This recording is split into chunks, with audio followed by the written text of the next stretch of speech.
Last week, as I began hauling overflowing bags of yard waste, maybe you've been doing some of that recently too, from the side of my house to the front sidewalk for bulk pickup, a man was jogging by, and he stopped, and he said, "I can help." At first I resisted. I said, "Oh no, I've got it, it's okay, don't worry." I pointed to my pants tucked into my socks, a look that I don't pull off very often without a good reason, and said, "Oh no, the bags are full of bugs. I don't want you to get bitten like I did when I was loading them." And he said, "Oh no, I'm not worried, it's okay. I'm out here for exercise anyways, so I'm happy to help." There were 9 bags, and I think that he carried at least 5 of them to the curb.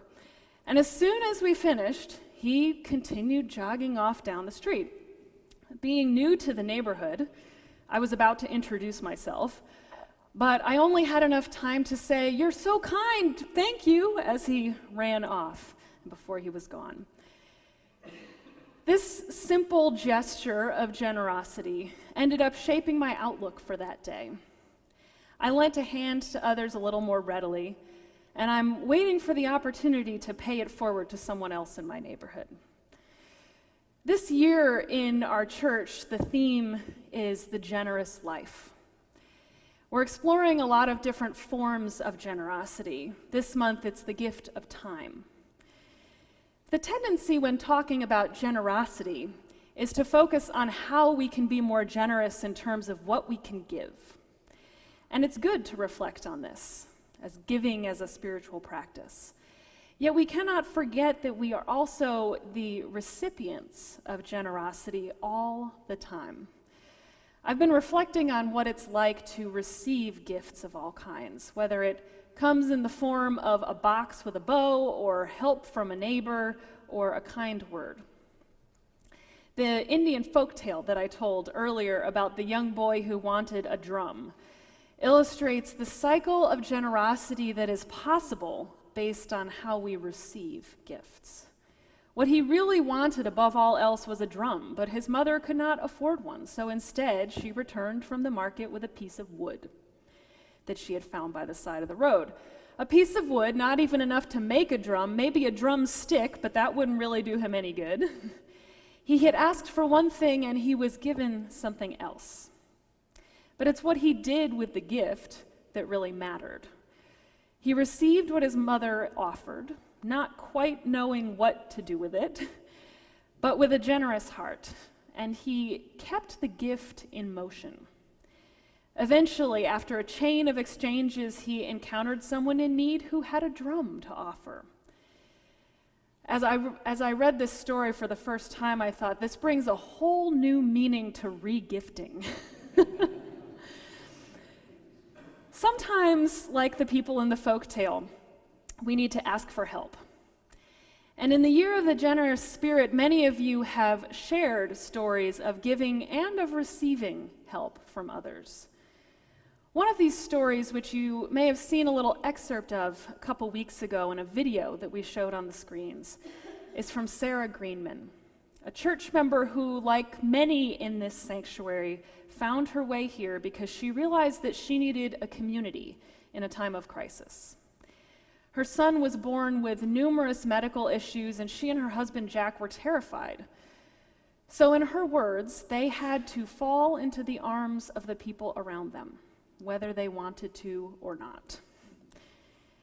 It's hard to ask for help, to fall into the arms of others in a culture that pressures us to keep it all together and to take care of ourselves. But when she started asking for and accepting help, she said people came out of the woodwork with energy and love, kind words, money, and food. Even more important than the tangible assistance that she received was what this assistance allowed her to do. It gave her the opportunity to feel and express gratitude, to breathe again, and to actually enjoy spending time with her baby Charlie, which she realized that she hadn't been doing because she was spending so much time worrying. She says that learning to receive with an open heart allowed her to give with an open heart. It's almost as if she channeled the generosity that others were showing her back out into the world. She kept the gifts in motion, like the little boy in our story.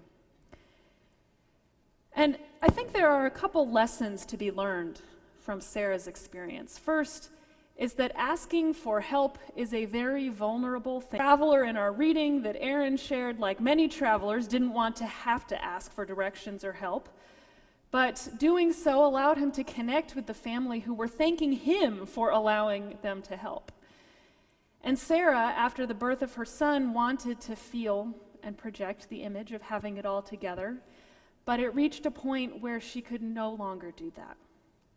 Sometimes when life as we know it is falling apart around us, we need to allow some of those parts to fall into others' outstretched arms. Mutual care is part of what it means to be in community, which is why we have pastoral care here at church. Even though some are hesitant to ask for help or to receive it when offered, we will continue to ask how you're doing, to offer to visit, to bring you food when you need it. Mutuality is what the kingdom of God or the beloved community is all about. And one of the gifts that we can all receive from church, even though it may not be the one that we ask for directly, is the challenge to bring our whole vulnerable selves to this place, even when we don't feel so whole. In reflecting on Sarah's story, I also realized that receiving the generosity of others that we did not ask for takes vulnerability as well. Generally, as human beings, we prefer to be in control, the actors and the initiators. And this can make us sometimes very bad receivers.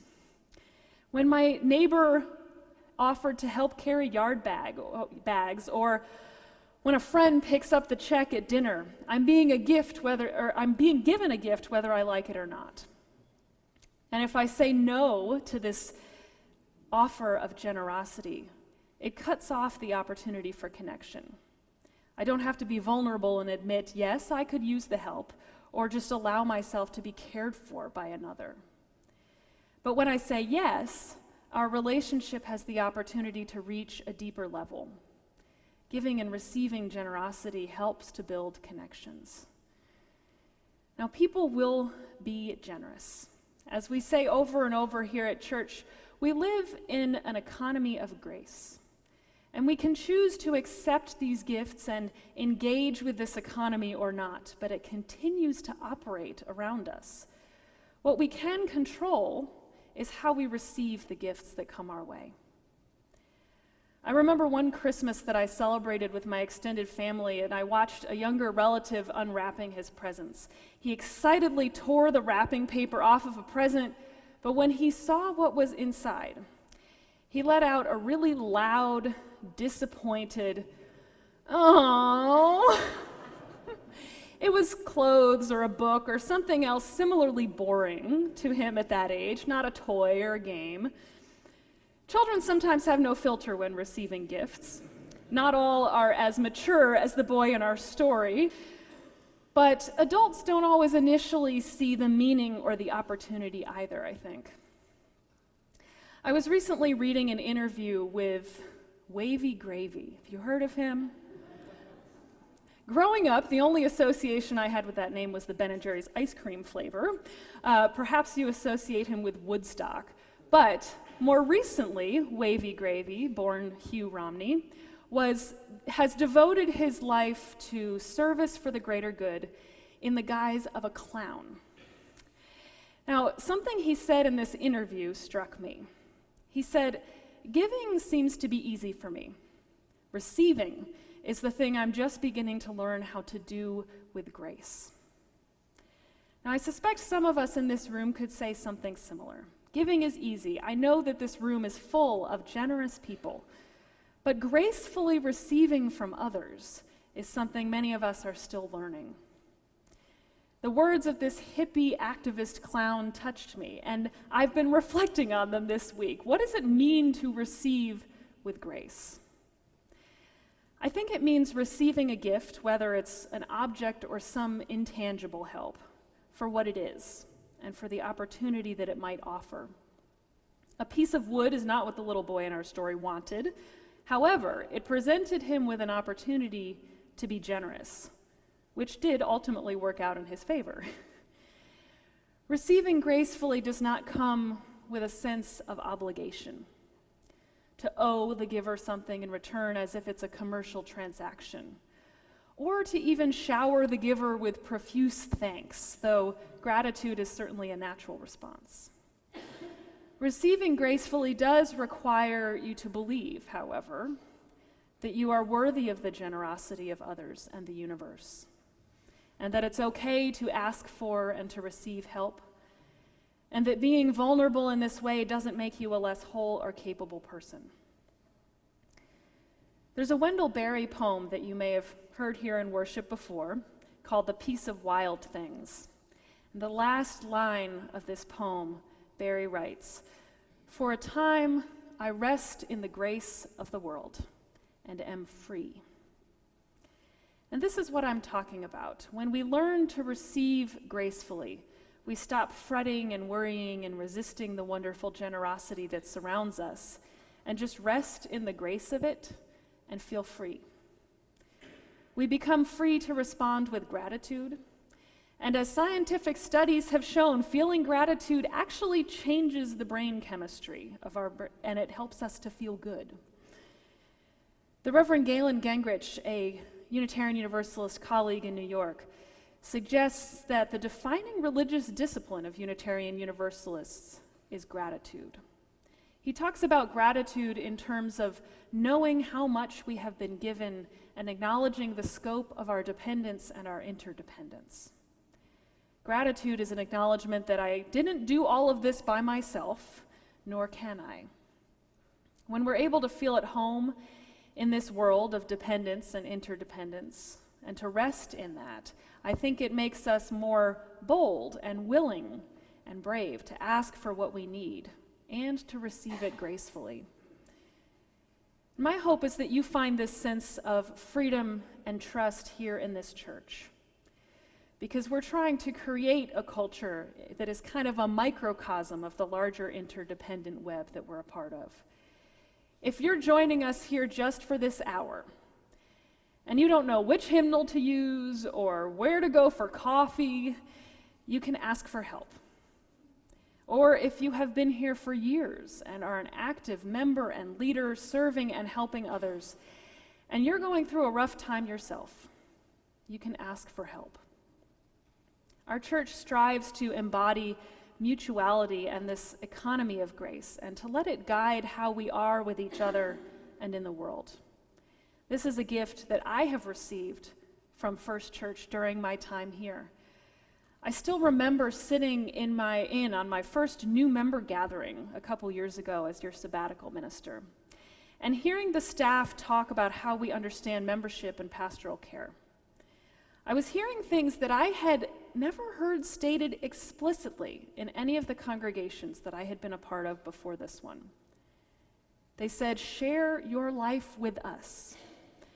Let us help and support you. There are other members who are waiting to say yes to your request for help. And if you say no, you are depriving them of the opportunity to be generous and to care for you." Now that is kind of a radical mutuality, I think. It's a mutuality that calls us out of ourselves and into relationship with others.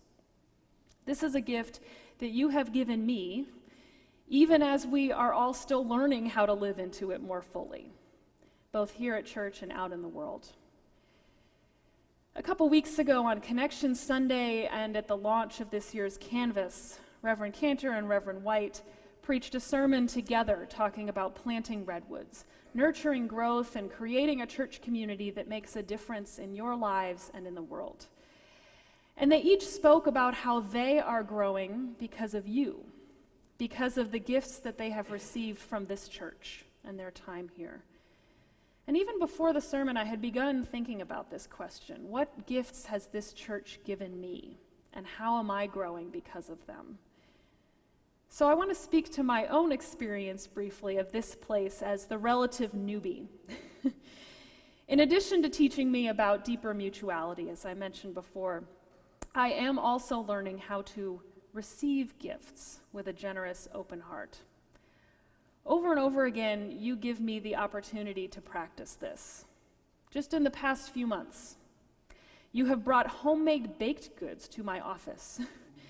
You have helped in numerous ways to make my upcoming ordination possible. You have asked and offered advice about my house hunt in Dallas. You have shared your lives and your questions, your joys and your struggles with me.